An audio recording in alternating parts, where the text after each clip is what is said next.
We see population collapse looming over the horizon as many warn about. I mean, I can tell you right now, I'm not Gen Z, but I can't afford children. So, like, why the fuck would I get a kid? Is it my fault that I can't afford a child? And also, like, I'm not saying it's completely out of my control. There are some choices that I've made that have been bad. Maybe I've been influenced to make those choices, maybe not. Doesn't really matter. Point is, there are too many things that are completely out of my control. What's to come when there just aren't enough children to sustain the coming future? Is this all just because Generation Z supposedly wastes all their money on morning Starbucks and owning an iPhone? Well, Okay, so here's the thing. Every single company and everything, even the government is fucking you from every angle. It's like social media is fucking you in the ass. Meanwhile, the companies are just bending you over while the government is fucking your face. Right? That's how it feels. It's absolutely disgusting. Absolutely disgusting. And this is not just in America or nah. No. I live in Scandinavia and I've lived in multiple places in Scandinavia, and it is like this in every single fucking place in Scandinavia. You don't get the help you need. You don't get the privileges that you are meant to have. Yes, that is actually true. I can give an example. Like, I call a doctor and they don't provide me with the help that I need, and they downplay my symptoms. They downplay my opinions, my feelings, and they try to avoid giving me the help that I need. It has happened multiple times. People might have different opinions on this, but that also has to do with the age. Like, if you're older, let's say 40, then they're not gonna try to like push you over, right? Push you around. But when you're younger like me, they don't want to bother with you. You're young, there's nothing wrong with you, right? Well, fuck me, I guess. Yeah, that's how it feels like. So you have to overplay everything. You have to, like, if your arm hurts, you have to be like, I'm dying. Call 911. Like, that's how it feels. You have to be like that to get help. It's actually crazy. So what? Gen Z is now considered 97 to 2012. Oh, I guess I'm Gen Z then. Fuck me. Epic. Okay. It's not our fault. Since I'm Gen Z, pretty much everything I have is just old shit that I bought when it was actually worth buying. Yeah, so I'm definitely not buying new iPhones every year. work more than 12 hours a day to sustain a life? How is it that in the past you could really just get a job through an ad in the local paper on only a high school diploma, and by living off a regular normal salary you could have a big house, a stay-at-home wife, with 3 children, all sustained by just one salary at your normal job? What has led to this giant disparity in such a short time span? We do know why. I think everyone knows why. It is greed and nothing else. It is mismanagement because of greed. We all know what has to happen before anything changes, right? We all know. It's the same thing with everything. Something drastic has to happen in order for things to change. And I'm afraid that that drastic thing will be like individual in each state or in each country.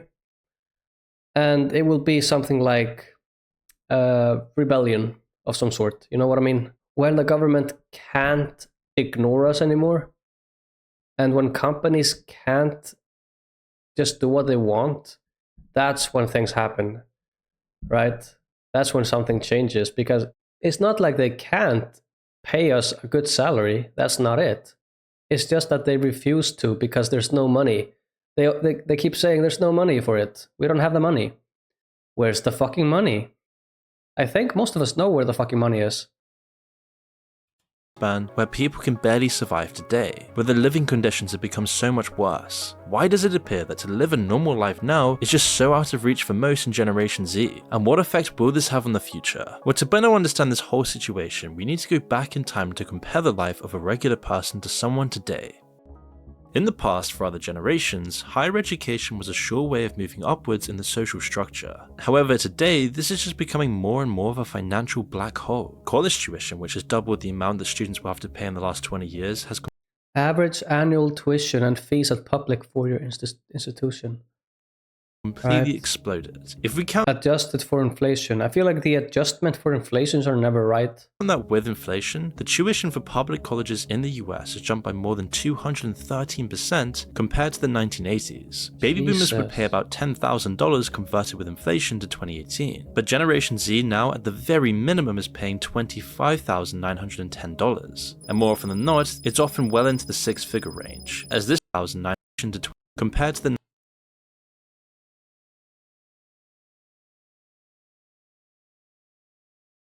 1980s. Z now at the very minimum is paying What did I just say? What did I just fucking say? $5,910. And more often than not, it's often well into the six-figure range, as this number Jesus fucking Christ. Jesus fucking Christ. Oh my god. also excludes rentals, administration fees, stationery, and food. You can't even like, if you're in debt like this, like 200 grand, as a normal person, you can't get through it. And let me tell you, there are a lot of people that go to college, university, whatever, and they don't make it, you know?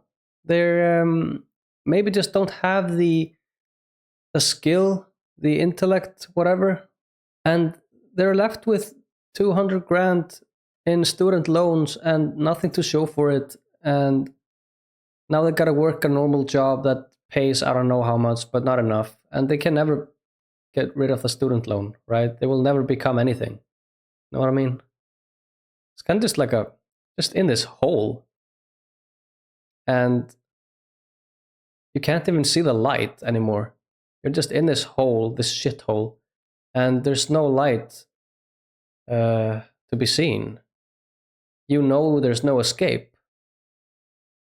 And you've accepted that. And you realize that it's your fault. But at the same time, you know it's not just your fault. But there's no one to be held accountable except for yourself, right? So, I don't know, it's just crazy. It's just so fucking sad. It's so sad to me.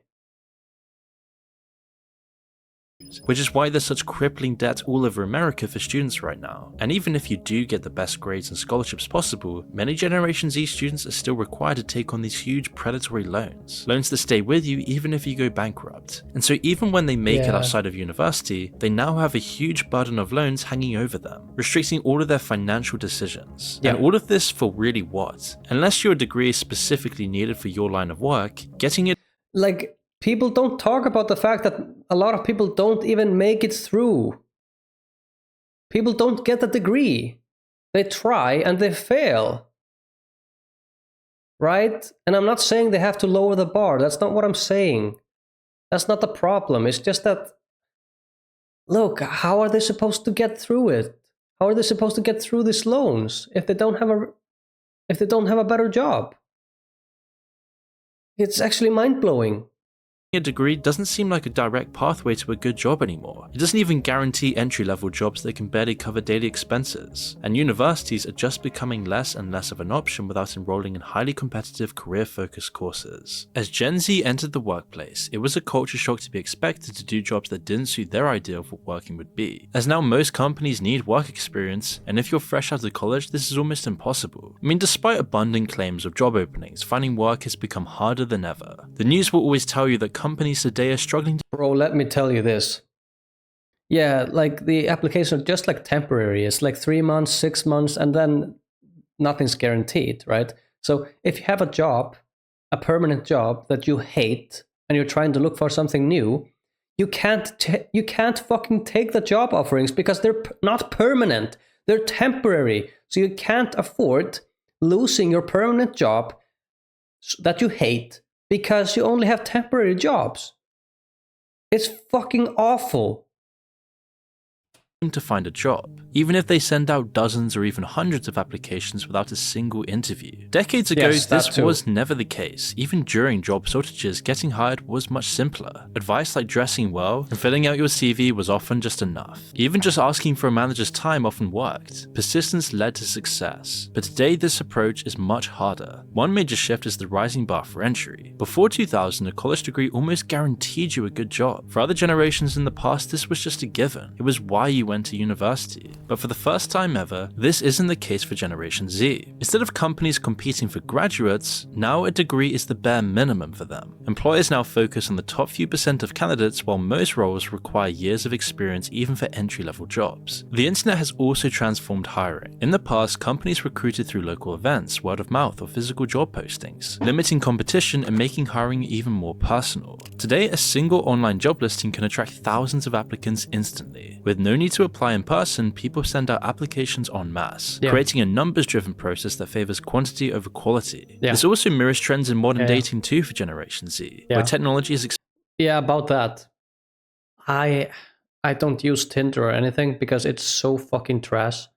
Why would I use Tinder? Why would I use all these things? Like, it's a numbers game, and I hate numbers games because here's the thing. Okay, let's just be real. If you're not top 1%, or okay, maybe top 5%, then you're not getting anything there. And yes, I know exceptions are there. Like, some people have huge success because they're just so good at talking to people or something, or just really charismatic, whatever. But if you're an average dude like myself, then I don't think you're gonna have such a good time on there. Expanded competition, turning personal connections into data-driven interactions. Both industries now set higher standards due to the illusion of endless options, leading to dehumanizing experiences for individuals, and making it that much harder for Generation Z not only to create a family, but even have the money to support one. And then in recent years, automation only made it that much harder. Application tracking systems, otherwise known as ATS, is used by nearly all major companies to filter candidates based on criteria like keywords, experience, or location. Originally designed for simpler tasks, these systems now reject applicants automatically for failing to match specific parameters. Many CVs are just discarded without ever being reviewed by a human. To stand out, applicants must tailor their CVs to each job posting, mimicking keywords and avoiding formatting issues that could confuse ATS software. This tedious process leaves many feeling demoralized, especially when rejection emails just become normal, and yet at the same time you see on social media all of these rich millionaires living it up in places like Dubai. Even with the widespread use of ATS, the hiring process remains overwhelmed. AI is making these systems that much more sophisticated, allowing companies to further automate hiring while removing human judgment. This efficiency-driven approach reduces applicants to mere data points, stripping away opportunities for personal connections. The result is a hiring landscape that feels impersonal and unfair. While job hunting has always been challenging, the rise and this is also really unfair to people, because people are good at different things, right? Like, some people are just really bad at writing and reading, but they're incredibly charismatic, and if they just got that interview, they would capture it, right? They would get the job. But because they're not really good at these things, they're not gonna get that. They're not gonna get the opportunity. And yes, she could get some help with that, but I mean, how far do you have to go just to get an interview, just to maybe get that? Yeah, maybe. Like, come on. It's so fucking silly. of automation heightened competition, and unrealistic standards have made it far more dehumanizing. Before, you were given an opportunity to have an interview face-to-face to at least give the employer a good impression. This is now only merited if you're selected for an interview at all. Data is the deciding factor amongst all, and any good explanations for any shortfalls in your CV fall through the cracks and are shifted to the rejected pile. There's even systems now that only pick up on certain words which might keep your application in the run, but again the competition is fierce. Even the format of your CV can count against you if their automated system is unable to read it. Then there's the problem with advertising jobs that are just no longer active. As per company policy, while they already have an applicant in mind, they still have to advertise. Or perhaps they fill the position but don't take the advert down. And if by chance you do get selected, you'll then be subjected to a questionnaire designed to gauge your submission to authority, as companies now want to hire people who will not challenge their expectations and restrictions. And if this couldn't get any worse for Generation Z, it seems like AI is looming in the distance to replace many jobs. Yeah. And if it couldn't get any worse, Generation Z is It one can of the get worse. first generations to have been weakened on all fronts, bombarded with estrogenic chemicals from plastics, junk food, and sedentary lifestyles, making Generation Z one of the weakest, less energetic, and more easily controlled generations in history. But luckily, there is some hope, and that would be NMN. That's nicotinamide mononucleotide, a derivative of the B vitamin niacin, which is known to dramatically improve health and longevity by serving as a precursor to NAD+, a compound that plays a crucial role in longevity. God, dude. These things have not been proven. And healthy aging, that doesn't mean anything, okay? NAD+ production, they can say that because it's been tried in animals and it seems to be working, but nothing has been proven to work for humans, okay? None of this has been proven to work for humans. So come on. Wages have flatlined for the past 20 years. Of late, the average hourly earnings of employees in 2024 is the same as that of 1978, and that was during a bad economic down period. And so while living prices, real estate, just your normal expenses have shot through the roof, the income you receive really hasn't changed at all. This means there's far more restrictions in place that make it that much harder to live independently. And that's why today we're seeing more and more people in Generation Z living with their parents for as long as they can, not because they want to. In the year 2023, nearly 45% of American adults who are 18 to 29 years old are living with their parents, which is the highest rate ever since the 1940s. This used to be something that was completely foreign for people living in America, and now it's just becoming normal. In fact, in the UK, 1 in 3 males and 1 in 4 females. I actually lived with my parents until I became like 21, 22. And then I tried to live on my own, didn't fucking work. I had to come back home, and I was 25 at that point. And then I got an apartment like in 6 months, and now I live in an apartment, right? But it's like, damn. In the 20 to 34 age group still live in their parental homes. The cost of food on average was about $4,500 per year per person between the years 2000 and 2010 for millennials. But Gen Z is now looking at 22% more at about $5,500 per year per person. How much does an average American spend on groceries each month?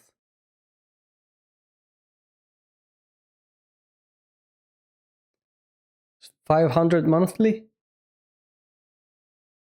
Let me think about that. 500. Yeah, maybe 500. But you have to also think about the fact that people are desperately trying to buy the cheapest things, right? So if they could, they would probably spend 800 because they'd like to buy their favorite food, they'd like to buy their favorite drink or their favorite candy, but they can't because it's too expensive. I talk from experience. I don't buy chips. Chips are too expensive. I don't buy certain fruits and vegetables because they're too fucking expensive. I don't buy juice because juice is too expensive. I don't buy any exotic bread or anything like that. I don't buy cookies. I don't buy, let's see, what else? I only buy like the cheapest butter because the butter that I bought before is like double the price now. What else? Like, fuck me, man. I don't have to continue, do I? So with all these financial problems set in place, with debt crippling Generation Z, it completely limits them in starting a life for themselves, pushing back the time that you get married and start a family of your own, just because you're still not even able to live independently at this point, as it's simply not affordable. And while 2 salaries in one household should at least sustain a couple just starting, it often doesn't because both incomes are so low and the options are so limited. Added onto this, rising rental costs that we've all seen. It's clear to almost— Hey, let's go! The options How are so limited. How fun is this, man? Very fun, yes. Amazing. So, the median asking rent was $2,000 in February 2024, I guess. No, February 2020. 19, 20, 21, 22, 23. Right. Has it really gone down? No, it hasn't. Bruh.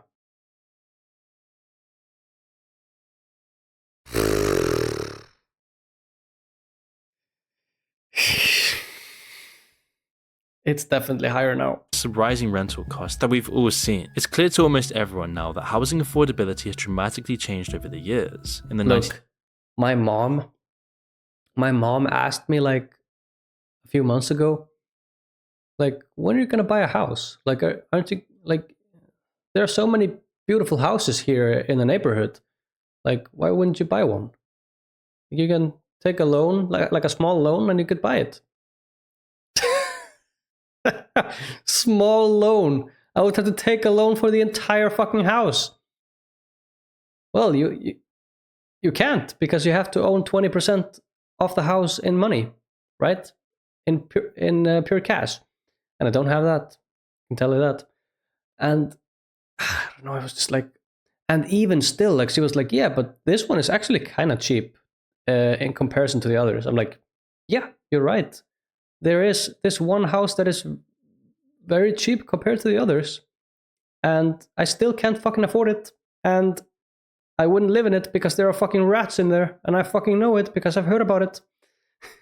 1970s, the average cost was about $23,000 for a home, which today, taking into account inflation, would be about $150,000. But today, homes now average at about $400,000. This is almost 3 times as much. Yay. This is why baby boomers had almost no problems buying a house. In just a few years of having a job, they would easily be able to afford a home. Yeah. It was extremely affordable to what they earned, living costs were reasonable, and homes were not really in demand, making it a perfect market. They also had the exposure of a simpler time. They would help their parents fix their homes and get a better understanding of maintenance. And then by owning up all these homes, their net worth has exploded in recent years at the same time. But of course, for people today, it's the exact opposite situation. Now, the general rule of thumb has always been... For me, for an example, I own a part of this apartment. I don't own the entirety of it.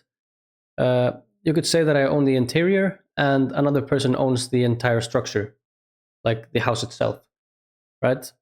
So the interior of this apartment, you could say, is it's not gonna go up now. It's gonna go down in value, right? So I bought it at the highest price, you could say, and I know this because I get a reminder every month how much it's valued at, and its value has not gone up; it has gone down, and I know it's just gonna keep going down because people are not gonna fucking buy apartments for crazy amounts of money, except for me, because I'm fucking desperate. All right. That you could eventually Took a afford loan, a of course. house if the monthly payments were 30% of your monthly income. However, today this isn't really that possible. Most end up with 50%, leaving little money left to even survive. Owning a house also comes with insurance on the house and the responsibility of fixing anything that needs fixing, along with a bunch of taxes added on. And as the population exploded, so too did the demand for houses, making this a seller's market, eliminating most normal people's options of buying. Now that people aren't having as many kids, it's gonna go back down, and the bad thing about that is the people that already bought houses, the value of their house, like, okay, you don't have to buy it, you don't have to sell it, but the value of the house is gonna go down significantly if it keeps going in this direction. You know what I mean? If people still can't afford anything and blah blah blah blah. Buying a home until they're at least 50 years old, leaving them paying rental costs for someone else or never having anything to show for it. Landlords know they can put up the price, and with so many potential occupants, they don't need to keep rental costs low. Even renting now comes with a list of add-on fees that most Gen Z just don't take into account, leading to people sharing homes in an attempt to afford them but still not making ends meet. And it's hardly a surprise. I mean, the average rent in places like New York alone is $4,000 a month, and that's without the bills and water costs, meaning that a salary of $100,000 in some cases isn't even enough to be sustainable. Now, as unreasonable as that sounds, it's a harsh new reality for many people in high-cost living cities in the US. And for the most part, Generation Z are feeling the brunt of this, starting at the bottom of the ladder with the most debt and the least amount of possibility to get paid so much. And with inflation on top of this, it almost feels like to be in Gen Z and build any real wealth, it's just a never-ending battle not to go into debt. In the last 2 years alone, inflation has severely reduced purchasing power. So it's kind of crazy, like, because of this, people have so many problems, just like health problems, because health problems usually come from stress and anxiety and stuff like that, and loss and stuff like that. So the average age might actually go down for the first time ever, like when we get older. We'll see. I guess. Have 86% less power compared to baby boomers. To pay for basic needs like groceries, Wait. gas, 86% less purchasing power. Yeah, I can believe that. Because I have fucking none.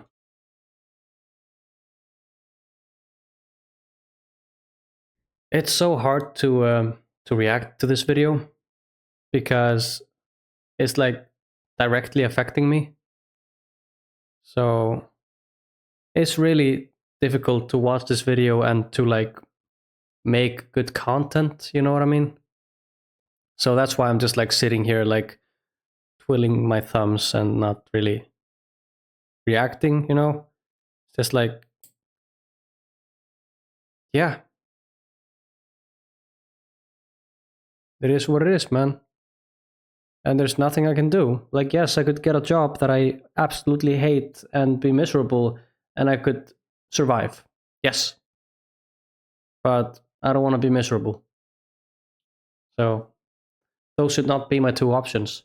Could this really be the start of a population collapse? Well, you see, here's what the US looked like in 2023. Instead of a large population of kids Of course it's a start of population collapse.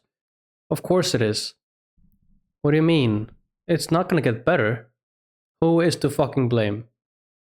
And I'm not gonna generalize and say it's the rich, because there's a lot of rich people that have nothing to do with this.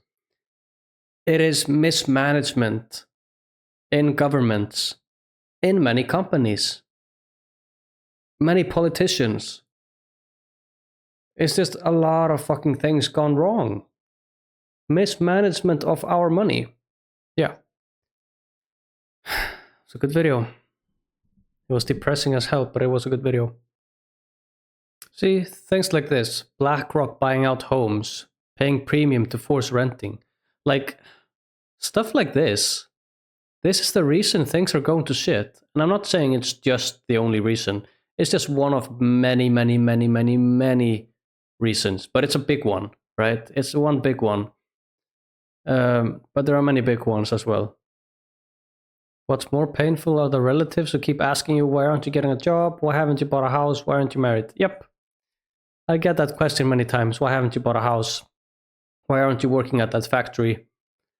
Fair point, but I hate that. And why aren't you married yet? Like, bruh. Why don't you have kids? Why don't you have a girlfriend? Fucking sick of it, man. I'm fucking sick of it.